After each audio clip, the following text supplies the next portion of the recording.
अस्सलाम वालेकुम to scientific community. I hope you all are doing very great. आज का हमारा सेशन उन तमाम स्टूडेंट्स के लिए है जो ये समझते हैं कि शायद अप्लाइड रिसर्च जो है वो सिर्फ इंडस्ट्री में हो सकती है, और अगर वो इंडस्ट्री को अप्रोच नहीं कर सकते तो वो इस अप्लाइड रिसर्च के एलिमेंट को अपनी ज़िंदगी में नहीं ला सकते और अपनी ज़िंदगी में अपनी साइंटिफिक स्किल्स को अप्लाई करके कोई भी इनोवेशन नहीं कर सकते। आज हम आपके साथ एक ऐसे डिपार्टमेंट को एक्सप्लोर करने जा रहे हैं, अगर हम उसके ऊपर फोकस कर लें तो हम अपने मुल्क की एक्सपोर्ट्स को बहुत ज़्यादा बढ़ा सकते हैं। Definitely we are talking about the agriculture department of Pakistan. ये हमारे पाकिस्तान का वो फेस है जो कभी हम समझते थे कि क्योंकि हमारे पास दुनिया का सबसे बड़ा नहरी निज़ाम है, बहुत सारी अचीवमेंट्स हैं एग्रीकल्चर डिपार्टमेंट में हमारे पास जिनकी बेस पे हम फ़ख्र करते हैं, लेकिन with the passage of time हम इसमें उस तरह से इनोवेशन और टेक्नोलॉजी का यूज़ नहीं ला सके जिस तरह से दुनिया ने उसको अडॉप्ट किया, और दुनिया में बहुत सारे मुल्क जो हमसे पीछे थे इसमें हमसे लीड ले गए।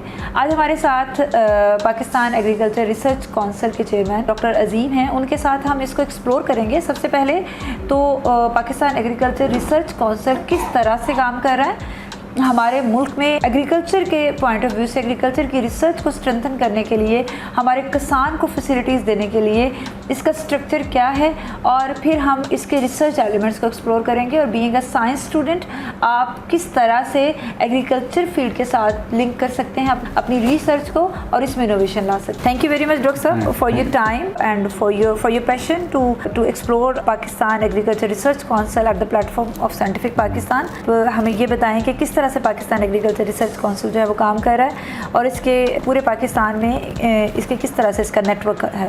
सबसे पहले तो मैं साइंटिफिक पाकिस्तान की टीम को खुशामदीद कहता हूँ कि आपने पीआरसी को सेलेक्ट किया कि साइंस के हवाले से, अप्लाइड साइंस के हवाले से आप हमारे अदारे का जो पॉइंट ऑफ व्यू है या हमारी जो खिदमात हैं या हमारा जो काम है उसको आप देख सकें, हमसे गुफ्तगू कर सकें और हमारी यंग जनरेशन, हमारे यंग ग्रेजुएट्स को अंदाज़ा हो कि यहाँ एग्रीकल्चर सेक्टर में उनके लिए किस तरह की अपॉर्चुनिटीज़ मौजूद हैं। तो मैं सबसे पहले तो आपकी टीम का, रिजवाना आपका बड़ा मशकूर हूँ कि आप हमारे पास आए, और इंशाअल्लाह हमारी कोशिश होगी कि हमारी जो गुफ्तगू है वो एक यंग जनरेशन के लिए, यंग साइंटिस्ट के लिए फ़ायदेमंद हो, बड़ी यूज़फुल हो, और वो इस गुफ्तगू को सुन के और इस बैकग्राउंड को सुन के तो वो अपने फ्यूचर के हवाले से एग्रीकल्चर सेक्टर में जो अपॉर्चुनिटीज़ हैं, बिजनेसेस की अपॉर्चुनिटीज़ हैं, साइंस की अपॉर्चुनिटीज़ हैं, टेक्नोलॉजीज़ की अपॉर्चुनिटीज़ हैं, न्यू नॉलेज की अपॉर्चुनिटीज़ हैं, और बिजनेसेस अपॉर्चुनिटीज़ बड़ी इंपॉर्टेंट हैं कि जब भी कोई अपना कैरियर प्लान करता है तो अगर अपने कैरियर प्लानिंग में अगर उसको ये अंदाज़ा हो कि अगर मेरे जो स्किल्स हैं, मैंने जो पढ़ा है, थ्योरी मैंने जो पढ़ी है, मैंने जो डिग्री ली है, उसकी जो है कहाँ यूटिलाइजेशन है। तो हमारी आज की चीज़ में ये कोशिश होगी कि हम इस पहलू को उजागर कर सकें और यंग जनरेशन को और यंग साइंटिस्ट को अट्रैक्ट कर सकें टूवर्ड्स दिस फील्ड। एग्जैक्टली। तो सबसे पहले तो मैं अपने जो देखने वाले हैं उनको मैं ये बताऊंगा कि मैं आज भी ये फ़ख्र महसूस करता हूँ हमारे founder chairman doctor Mir Mohammad से। आज भी अल्लाह की मेहरबानी से हयात हैं, ये रफली अराउंड 90, और आज भी बहुत एक्टिव है। अगर आप बाद में ये जो सामने लगा हुआ है हमारे चेयरमैन का जो एक रिकॉर्ड है, तो डॉक्टर मीर मोहम्मद को आप बिल्कुल टॉप पे देखेंगे। ये 1978 से लेके 1990 तक ये हमारे चेयरमैन है। ये लॉन्गेस्ट इनका एक ड्यूरेशन है। तो इनका जो इनिशियली जो इसके फंक्शंस बनाए गए, ऑर्डिनेंस बना, तो उसमें बड़ा आज भी वो वैलिड है। ये सबसे बड़ी बात ये है कि वो रिडंडेंट नहीं लग रहा हमें, आज भी वो उसी तरह वैलिड है जैसे आज से 40 ईयर्स बिफोर वो वैलिड था। ठीक। तो उसमें मेन हमारा मकसद अदारे का था कि हम अंडरटेक इन हाउस रिसर्च भी किसी हद तक हमें अलाउ थी, और ज़्यादा हमारा ये था कि हम एड करेंगे, एड इन द सेंस कि हम फाइनेंशियली सपोर्ट करेंगे, टेक्निकली भी करेंगे जो हमारे अदर अदारे हैं। ठीक है। यूनिवर्सिटीज़, एकेडमिया है, रिसर्च के अदारे हैं, नार्स है, national agriculture research system overall, provincial research के अदारे हैं। तो तीसरा हमारा ये था कि हम एड एंड प्रमोट करेंगे, कोऑर्डिनेट और प्रमोट भी करेंगे रिसर्च को, जो है ना, international collaboration, linkages, national integration, ये हमारे रोल थे, और हमने अंडरटेक भी करनी थी रिसर्च की। तो दूसरा हमारा जो गोल था, जो बहुत बड़ा, वो था एक्सपीडियस यूटिलाइजेशन, कि हमने रिसर्च रिजल्ट्स को जल्द से जल्द एंड यूज़र तक पहुंचाना है। अच्छा। जिसमें हमने स्ट्रगल की है, क्योंकि इनिशियली जो मॉड्यूल था पाकिस्तान का वो ये था कि थ्रू एक्सटेंशन आप अपना नॉलेज अपनी रिसर्च करें और एक्सटेंशन के हवाले कर दें और वो आगे पास ऑन करें। और वो सिंपल रिसर्च थी, कोई सीड था, कुछ चीज़ें ऐसी थी, कोई ब्रीड है, कोई इम्प्रूवमेंट हुई है किसी ब्रीड में, या किसी लैब ने कोई काम किया है, या कोई ऐसा केमिकल या ऐसा पॉड बना है, तो वो हैंड ओवर कर दें प्राइवेट सेक्टर को। तो ये एक मॉड्यूल थे जो इनिशियली ट्रांसफ़र के बारे से यूज़ हो। और एक और हमारा पर्पस था कि हम साइंटिफिक नॉलेज को डॉक्यूमेंट करेंगे और उसको फिर डिसेमिनेट करेंगे, जो इनोवेशंस हैं। इसके अलावा ट्रेनिंग का था HR का, क्योंकि इनिशियली HR हमारी कमज़ोर थी पूरे पाकिस्तान की, तो HR इंटरनेशनल अदारों से उसको ट्रेन करवाना। ERP1 वर्ल्ड बैंक से हमने कुछ जो फाइनेंशियल असिस्टेंस भी ली और फिर इन लोगों को PhD प्रोग्राम के लिए भेजा। ठीक है। सूबों के लोगों को भी भेजा और अपने इदारे के लोगों को भी भेजा, जिसमें हमारी ह्यूमन रिसोर्सेज जो हैं अमेरिका से और बहुत सारे अदारों से वो ट्रेन हुई।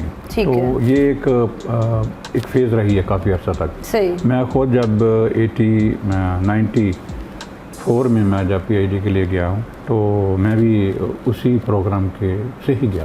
ठीक। तो इस तरह की जो मैन पावर बहुत सारी जो मुख्तलिफ अदारों में ट्रेन होने के लिए गई, इंटरनेशनल अदारों में, ताकि वहाँ का कल्चर सीखें, वहाँ की जो एडवांसमेंट है नॉलेज की या रिसर्च की, उसमें वो शामिल हों। और जब वो आप आएँ तो अपने मुल्क में आके इंटरनेशनल लेवल पे अंडरस्टैंड भी करें और उसको फिर मुल्क के अंदर प्रमोट भी करें। तो ये हमारा एक ओवरऑल गोल रहा है, तो जिसमें हमने मुख्तलिफ चीज़ें परफॉर्म की हैं ओवर टाइम।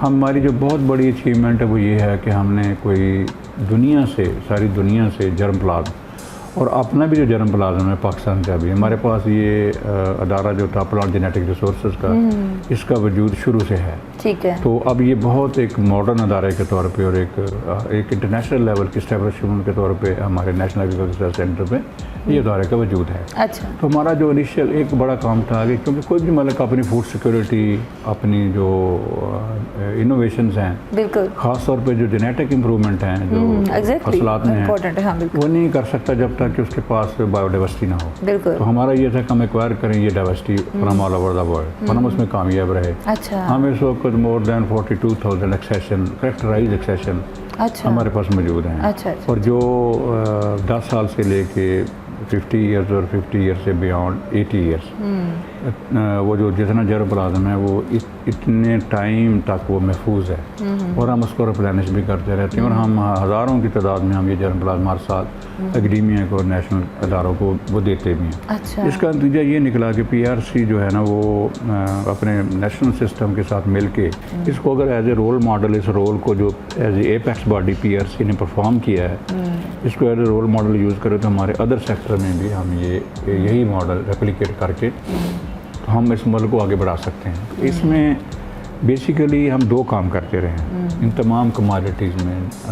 हम 2 काम करते रहे। एक तो ये कि हम ये जर्म प्लाज्म देने के बाद इनका एक न्यूट का कॉन्सेप्ट है कि ये अपना एडवांस लाइन जो होती हैं, जो अदारे इनके रिसर्चर बना रहे होते हैं, ये सबमिट करती हैं हमें। हम एनुअल इसका, जैसे वीट में हम तकरीबन मोर देन 45 लोकेशन पे ये जर्म प्लाज्म लगाते हैं। ठीक है। कोड करते हैं, कोडेड होता है ये। ठीक है। विद चेक वैरायटीज, जो वैरायटीज जिनका रवाज होता है। तो ये हम पूरे पाकिस्तान इस तरह हम राइस का करते हैं, उसकी लोकेशन का नंबर और है, जहाँ जहाँ राइस के मेन एग्जैक्टली, बिल्कुल।